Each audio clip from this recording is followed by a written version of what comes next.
This is the Greg Bedard Patriots Podcast with Nick Cattles.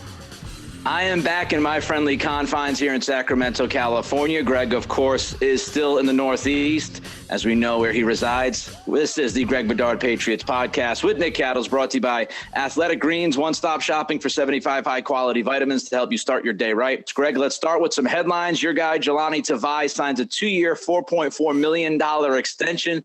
The news came out earlier today. Your thoughts on the signing and what this means big picture to you when you look at how the Patriots actually, works the process with their team. Sometimes I wonder if is Bill just trying to tweak me? Is he trying to get me going? Maybe, before I go on Felger and Maz, maybe he's a big fan of the show and wants to up the entertainment value. Look, I have a lot of thoughts on this. I will say, first of all, just to clarify for the simpletons out there who haven't listened to our entire discussion about this the whole way. I have nothing against Jahlani Tavai. If he was in a backup role, special teamer, okay, fine. I have no problem with that. My issue with Tavai arose very quickly in training camp when it became apparent that he wasn't just slated for a backup role or a special teams role, that he was actually going to play a lot of snaps for this defense. And that has come to fruition this year. I think it says a lot of things. I'm waiting for ultimate judgment until this Bills game, but I do think that the Vikings game is a good jumping off point in that what has really changed for this defense. You basically exchanged Dante Hightower and Kyle Van Noy, who were better than Jahlani Tavai, with Tavai. And, we're talking about – so – the whole thing that we heard about was, well, this defense we're going to get faster. We're going to do this. We're going to do that. All of my lowest rated games for Tavai are basically the games that they've lost where they've looked slow on defense. Chicago, Baltimore, Miami, the Vikings game. Those were the games where the Patriots needed to win games. We know they could beat the bag out of the bad teams. Tavai, I had him in 3-up. He might have been he was one of my top rated players against the Jets, the last Jets game, the Colts game, Pittsburgh. Wonderful. Those offenses stink. I don't care how the Patriots play defense in those games. I care how they play defense against the better offenses like Minnesota, like Buffalo on Thursday night coming up here. So, if Belichick, and we're going to talk more about this, but if Belichick has something in his bag that involves Jahlani Tavai, fine, okay. I'll come off and say Bill was right. But to me, this is more about how they couldn't find anybody else at middle linebacker. Cam McGrone couldn't do it. Mack Wilson couldn't do it. Raekwon McMillan couldn't do it. So Tavai was really all that they had. And so, yeah, he's smart. He does his assignments well. That's really good. He's tough. Okay, fine. Yeah. But, I've heard from some people on Twitter, of course, who are like, oh, you're going to apologize now? Hell no, I ain't apologizing. Jahlani Tavai is a starter on this team, tells you everything you need to know about this roster. Again, pending the Bills game. If they don't win this game, if they can't get off the field on defense against any of these teams down the stretch, you people should be apologizing to me. This is the same outfit that made L.J. Humphrey a starting wide receiver in 2 of the first 5 games this year. And I was ranting against it. And guess what? He's not on the roster anymore. And it also says something about the sway that Matt Patricia has. This is a guy who drafted Jahlani Tavai in the 2nd round in 2019 in Detroit. Nick, you know what he ran? You know what his 40 time was coming out of school? What was it, Greg? 4.89.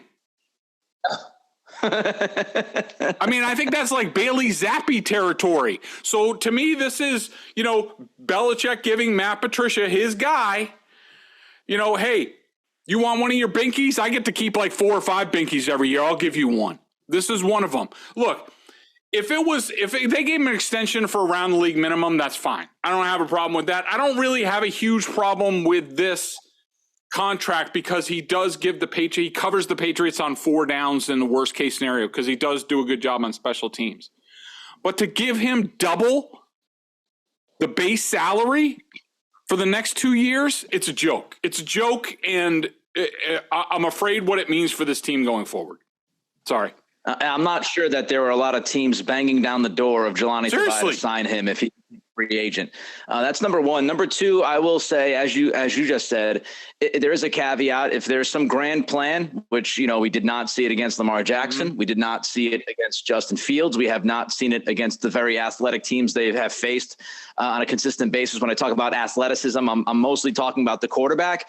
So if they shock us, if this is something where Belichick had in his back pocket a plan, okay. The other thing I would say is, if they make an offseason move that will improve the depth at linebacker, and Tavai does eventually slide in as the backup, linebacker, then I could justify it and say, okay, they've got a decent, veteran backup guy who minds the P's and Q's, who won't lose his ass. But if the plan is we're signing Tavai to an extension because he's affordable and he's trustworthy, he's not explosive, he's not an impact player, but he's a guy who will do all the right things for us, then it is going down the same road. And we see where the road leads, which is not being able to defend these mobile athletic quarterbacks on a consistent basis. So we'll see how it all comes together. Health-wise, Andrews, Myers, they expect to be back. Harris and Wynn do not look good for this game against the Bills, Greg. Yeah, I mean, getting Andrews back would be huge, of course. I think they Ferentz has done a good job. I will give him that. Another guy who, borderline NFL player who has brought value. I will say he's been vastly improved over the past year. I think he's done a decent job, but I think there's a correlation between, the Cole Strange that we saw with David Andrews next to him and the Cole Strange that we saw with James Ferentz. And because I do think that Strange struggled again in this game. Wasn't as bad as some of the other games, but he still struggled against a group where I really thought he was going to get right in this game. I thought the line was going to get right, and for most part they did, but they need Andrews back. There's no question about that. And, Myers says he's going to play. He's been limited with the shoulder. He's one good pop away, as we saw later in that Vikings game, of basically going out. Tough as hell. Love Jacoby. We'll see how much he can do. And, Harris, I think they signed J.J. Taylor back to the practice squad. I mean, they're running out of running backs. I mean, they can't let Stevenson do everything unless you want him to blow something out. And Wynn, I guess, was back at practice today, but I wouldn't expect much from him this week. Yeah, and their rookie backs have been pretty much non-factors unless you count Pierre Strong making a dumb mistake on Thanksgiving, which we'll get to in a minute. But, the running back depth is a question, and this is something where we know that Damian Harris's contract is coming up. What's the long-term plan? They obviously are not going to use Stevenson for, 1,000 snaps.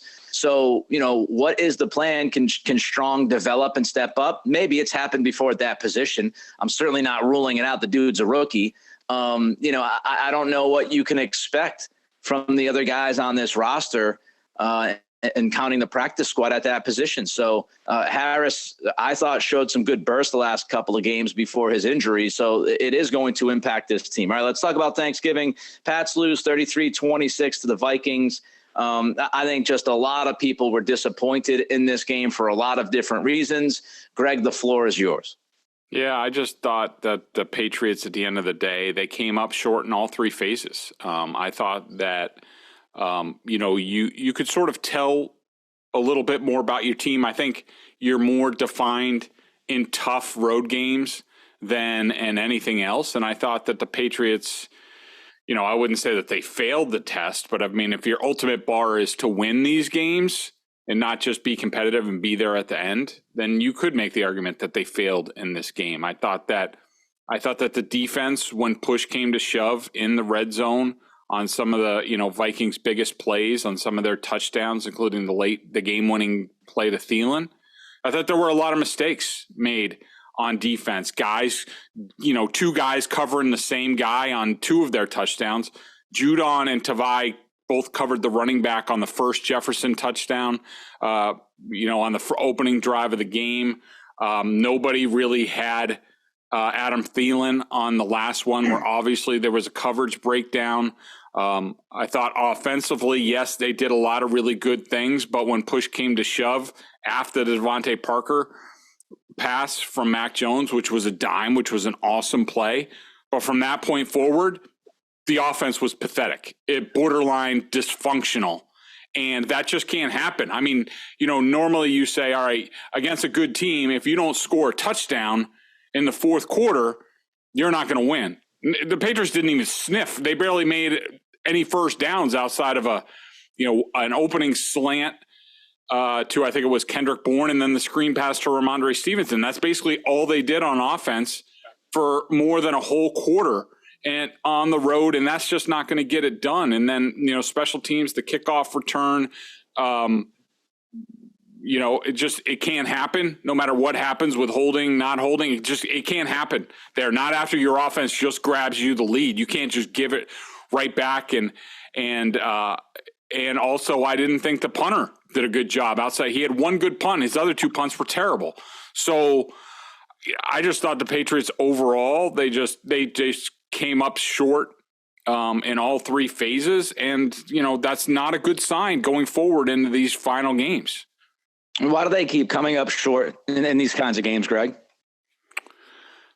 Nick, I wish I had the question. To me, I wish I had the answer. To me, I think, I just don't think without, an elite quarterback, and I'm not saying that you absolutely have to have that, but if you don't have that, and I think Mac Jones is good enough, we'll see going forward. But if you don't have Tom Brady or Patrick Mahomes or Josh Allen or, one of the select few guys, you need talent. And I think because they don't have – if Brady's the quarterback, they win this game.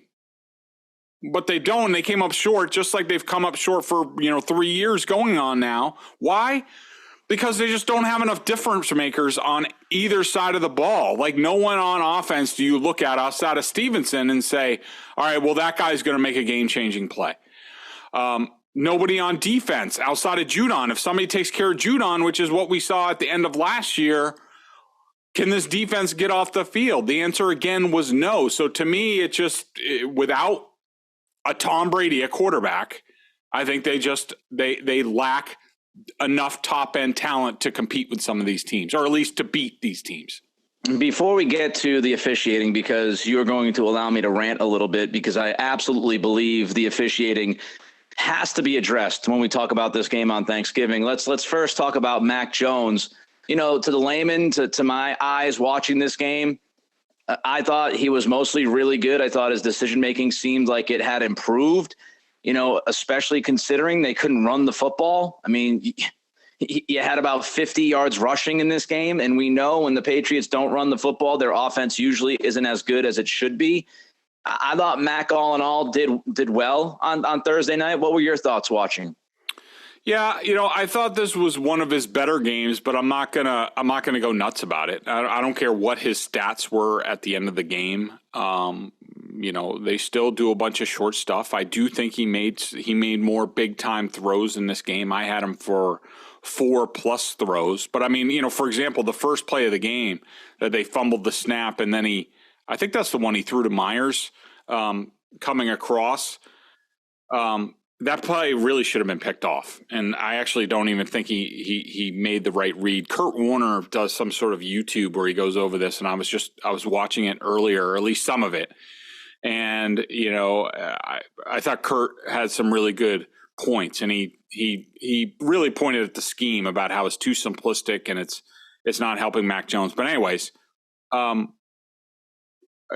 thought this was definitely a step forward for Mac Jones. He made more plays down the field. This offense did. I thought Matt Patricia did a better job in terms of plan and execution and timing up the routes and things like that. I do think that the Vikings aren't very good on defense. I don't think they have much of a pass rush.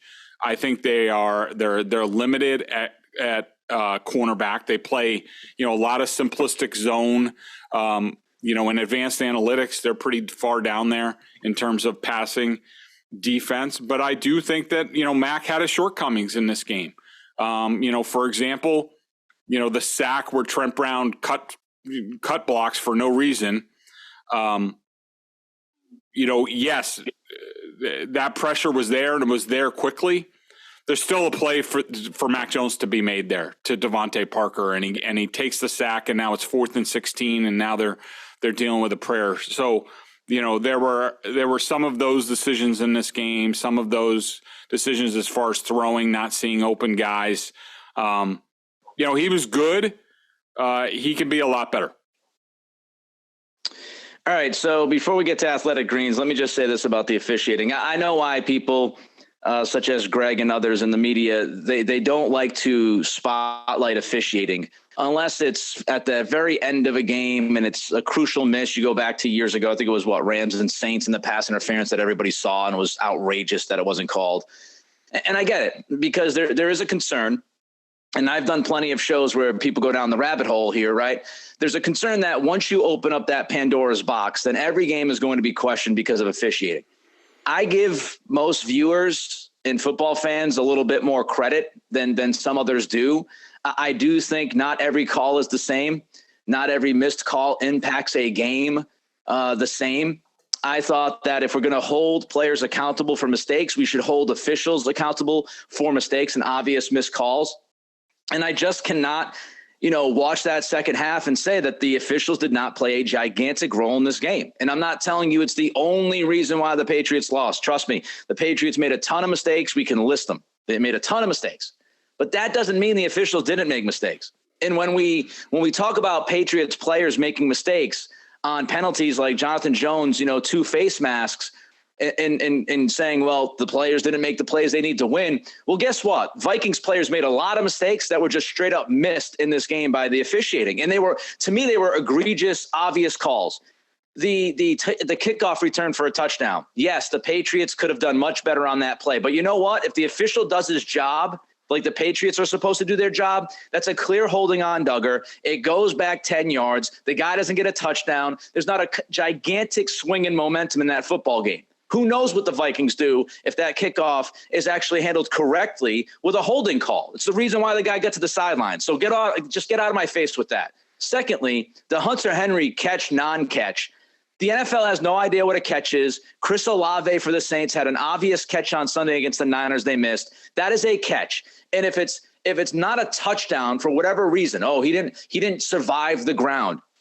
I'm sorry. The last time I checked, when you have your hand on the football and your hand goes over and the ball rolls over across your chest as your hand is on the football, I thought that would be a touchdown. Even if it wasn't, as Mike Florio wrote, it should have at least been a catch, which would have left you at 4th and goal from the half-yard line. That's 4 points. If the Patriots go for it, which I think they do from the half-yard line, you're talking a 4-point difference. When you see a third down play that's crucial in the game, and one of the Vikings grabs a hold of Mac Jones's face mask and pretty much drags him to the ground, and it's completely missed by 2 guys watching it when it's their job to call the play, to call the penalty and throw the flag. Like these are impact plays and calls and missed calls in the second half that went across the board for the Vikings. The personal foul in the middle of the field when Bryant leads with his shoulder and the receiver is changing levels. That is not a 15-yard penalty. Instead of what it was going to be, I think it was like 3rd and 15 off the top of my head. If that play isn't, if that penalty isn't called, it completely changes series. It completely changed that second half. And I don't know if the Patriots would have won if some of those calls were actually made and the Henry catch was not overturned. I don't know if they win that game, but what I do know is it's a 1-possession game on the road, and 4 or 5 gigantic calls in the second half alone went against you. And if people say it's from your New England, I'm sorry. No, it's not. I watched this game with a Lions fan. I was in Virginia.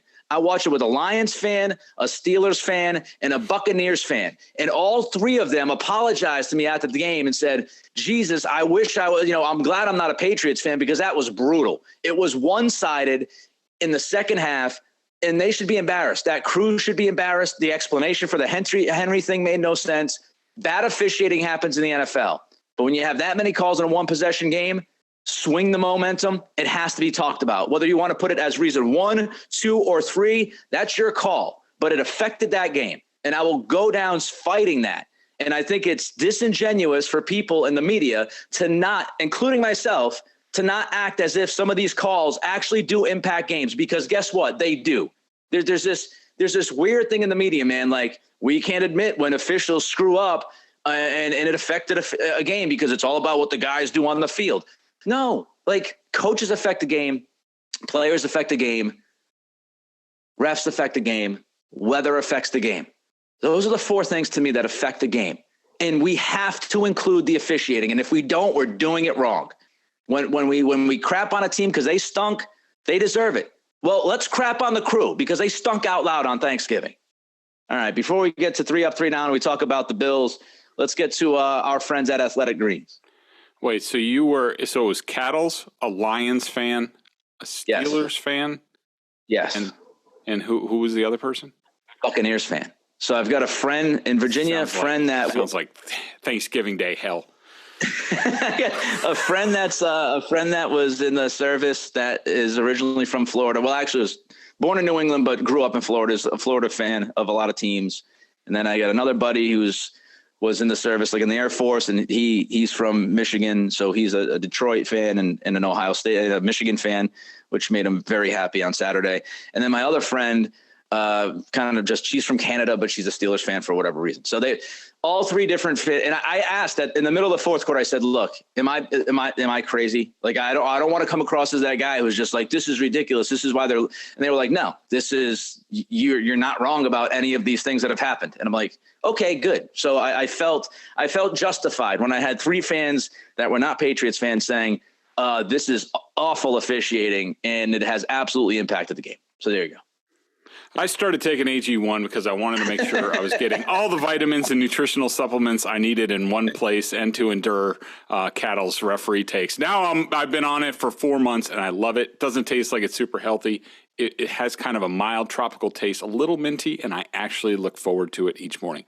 So what is this stuff? With 1 delicious scoop of AG1, you're absorbing 75 high-quality vitamins, minerals, whole food source ingredients, probiotics, and adaptogens to help you start your day right. This special blend of ingredients supports your gut health, your nervous system, your immune system, your energy, recovery, focus, and aging, all the things you're looking for. I take it first thing in the morning. It's now part of my routine, and I'd be lost without it. I love how it contains less than 1 gram of sugar, no GMOs, no nasty chemicals or artificial anything, while still tasting good. Right now, it's time to reclaim your health and arm your immune system with convenient daily nutrition. It's just 1 scoop in a cup of water every day. That's it. No need for a million different pills and supplements to look out for your health. To make it easy, Athletic Greens is going to give you a free 1-year supply of immune-supporting vitamin D and 5 free travel packs with your first purchase. All you have to do is visit athleticgreens.com/Bedard. Again, that's athleticgreens.com/Bedard to take ownership over your health and pick up the ultimate daily nutritional insurance. Make a great gift for someone you love. All right, the world's fastest 3 Up, 3 Down from the Vikings game, Greg. Oh, yeah, crap. I forgot to call that up. But I do know that I had Devontae Parker on there. I also had, I think, Stevenson and I'm just calling it up now. Hang on. I have it in 30 seconds. Okay. Matthew Judon, Devontae Parker, Lawrence Guy. And 3 up? My down, Jonnu Smith, who helped tackle Ramondre Stevenson when he was about to bust like a 30-yard play. Oh God, Yadi, I'm looking forward to his contract extension in the next day. Yadni Kajust allowed the most pressure on the team, and Devin McCourty. I thought that for the first time, I thought a team sort of targeted him, and while I still think as a whole for the league, his speed is fine at safety. It's not where it once was for this team, which used to really rely on it. Yeah, and of course, with the overall lack of speed that we see from time to time from this defense, I mean, McCourty, you would hope that he had a little bit more legs. But hey, I think he's still a good football player, but he's also 35 years old, and guys don't play at the level at 35 they played at when they were 29, unless you're Tom Brady. So there you have it. All right, let's look at the Bills. It feels like it's been 5 years since the Patriots were able to force the Bills to punt. Going into this game, Greg, just your thoughts about Buffalo, who they survived against Detroit. And I thought Dan Campbell embarrassed himself in the final moments of that game with his awful clock management. But your thoughts on the Bills coming into Thursday night here? Well, I do think that the Bills have sort of been, they've been sort of scuffling. They had the back-to-back losses against the Jets and the Vikings, and Allen was throwing some, bad red zone interceptions. And, then they beat the Browns and the Lions. Patriots have been through that gauntlet before and actually made it look a lot easier with Bailey Zappi at quarterback. Maybe Zappi should start for the Bills. But I do think you have to take into, they've had a rough stretch, with the snowstorm, lack of I think I heard somebody say that heading into the Lions game, they only had like one practice in like 2 weeks. And so, Josh Allen was dealing with the elbow injury, which also limited his practice time. But this week he was full go. And I know there's an illness going through the team. No excuses for them if they come out and they don't play well. But I do think getting back into a normal routine for them is, really going to help them.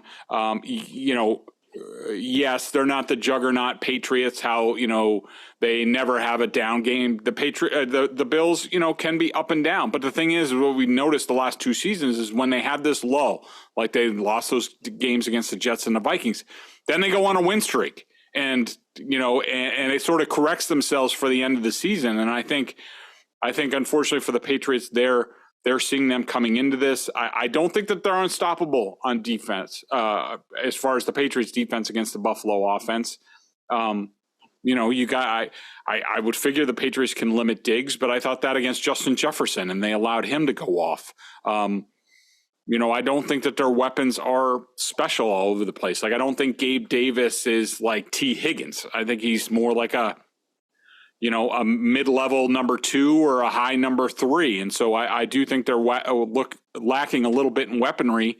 But a big thing with this Bills team is like, can they run enough to help Josh Allen? Because where they ran into trouble against the Jets and the Vikings is when they become too Josh Allen centric. Like he's a special talent, but he can't do it all. And the more you ask him to do, at some point in time, he's going to make the stupid play. That's just who he is. It was sort of the way Andrew Luck was with the Colts. When, if you relied on Luck too much, he was going to make mistakes, and he often did. And so a big key for me is the Patriots got to make it one-dimensional. They got to get him in the long yardage. And then the big thing is they got to have a plan for Josh Allen's legs on third down, if they can get him to third down. And, that's the path to get them to third down, get them to third and long, have a plan like Mac Wilson or Josh Uche, somebody to spy Josh Allen that can limit his running ability, because I think that's where he really kills this Patriots team. When it's third and manageable and Allen can roll out and do whatever he wants to do, I don't think the Patriots have much hope of stopping the Bills. But if they can get him in the long yardage and keep him just in the pocket and throwing and get a little pressure, then I think that's how they pull the upset. Yeah, the Bills have not been as good as I thought they were going to be. Early in the season, I thought they were playing at a pretty high level. And I actually had them going to the Super Bowl this year and said that I thought that they were the most complete team in the NFL before the season kicked off. They've still had some of the same issues, though, that they've had for a couple of years now. Like they don't have a very great, run game, run attack. It's not very consistent. So I think you can stop the run.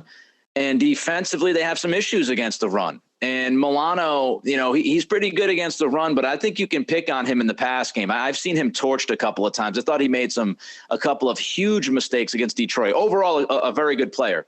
But I do think he's susceptible to a couple of mistakes a game, and you can attack him a little bit in the passing game. So I don't think, as you said, I don't think they're world beaters. I don't think they're unstoppable. I think they can be beat, especially, in Foxborough. It's going to be fascinating because, you got your butts whooped twice at the end of the year against Buffalo last year. And you went into the offseason, and what you should have been doing if you were Belichick and company, processing why the Bills did what they did to you and trying to figure out how to attack and also protect yourself from those things. When you go like 2 games without forcing a punt, I mean, it should force you defensively to change a number of things, talent, scheme-wise, both. And we'll see if the Patriots do that on Thursday night. Before we get to the pick. Please, my big thing is, please tell me, with what happened last year, the entire offseason, that Bill Belichick has something up his sleeve in this game, that has something that he's been working on, whether it's Mac Wilson or Raekwon McMillan or some sort of super role for Kyle Duggar or, something that they've been cooking up. Because if they don't, I don't know how much confidence I have going forward. Yeah, I mean, look, if there are no tangible changes to how they approach the Bills offense and Josh Allen, then there should be heavy criticism on Bill Belichick, because again, he's the guy that runs the roost. He's the guy that, we all respect as a football coach and have called him the greatest coach of all time. And we've talked about him being a defensive genius.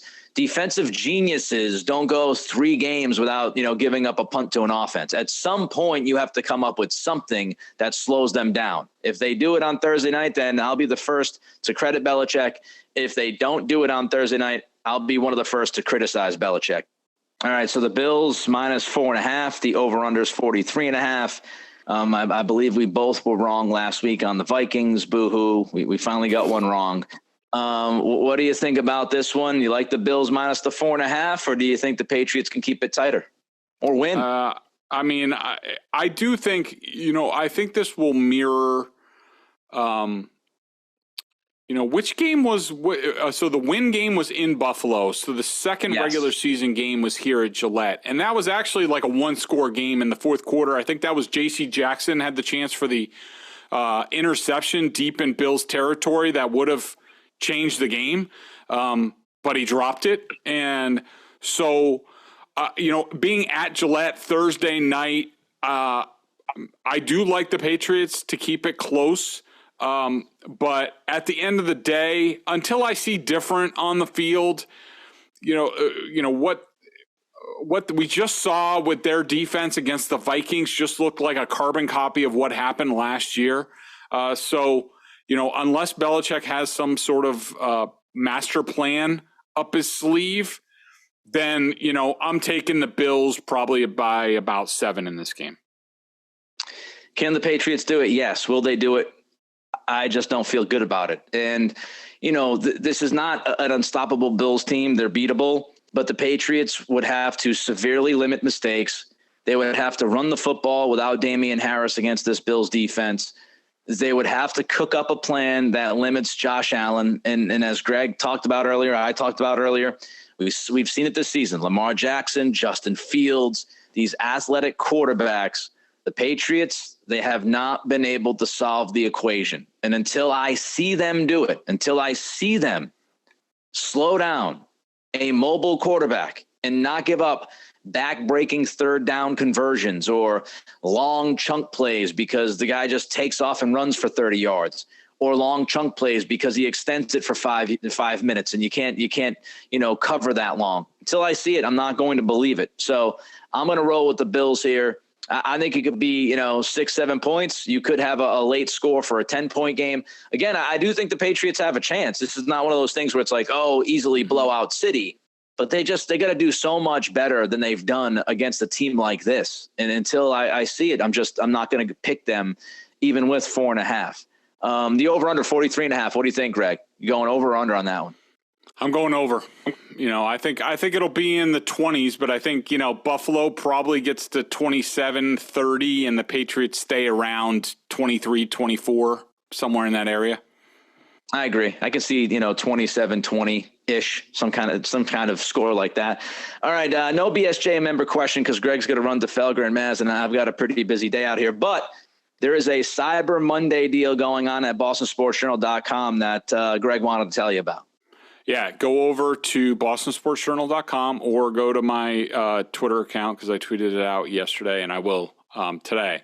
But if you act now, by midnight on Wednesday, you get 40% off a BSJ annual membership. It's the best discount we offer all year. We're not one of these outfits that give, subscriptions for $1, because we're actually running a real business where we need to pay people and we're not just trying to get subscribers. And so we would love your support. You can even go over there and buy a couple gift subscriptions and things like that and give them out. So if you like our work here with the podcast, you got to go subscribe over at BSJ because you get all my coaches' film and things like that and analysis. And it really gives you the complete Bedard experience. And Nick, who doesn't want the complete Bedard experience?